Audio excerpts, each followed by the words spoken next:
Le paysage médiatique a vu l'apparition des sites d'information en ligne couvrant l'actualité nationale et internationale. Mais quelle est la place de cette nouvelle presse dans le paysage médiatique algérien? Le ministère de la Communication.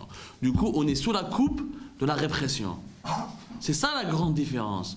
Bien sûr qu'il y a des problèmes communs, mais notre problème à nous, il est beaucoup plus grave, il est particulier.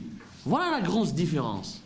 Encore une fois, sur l'accès à l'information, la même chose. C'est un débat, on peut pas en finir.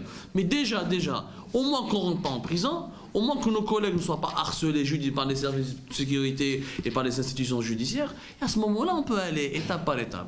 Mais la base, on ne l'a pas encore. Donc on ne peut pas se comparer aux autres.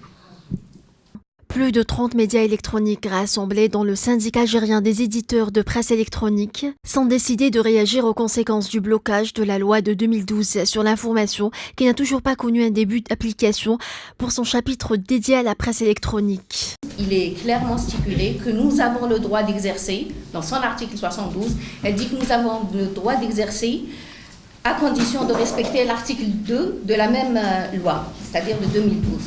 Cette loi, dans son article 2, c'est les conséquences nationales et le respect de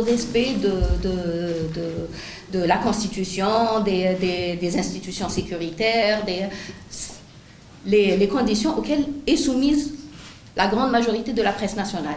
Et donc, dans cet article-là, il n'est pas dit que les professionnels de la presse électronique doivent être soumis à un agrément ou à autre chose. Maintenant, les autorités, depuis 2016, parlent de textes d'application de cette loi. On peut dire que ces nouveaux supports ont bouleversé les modes de production de l'information.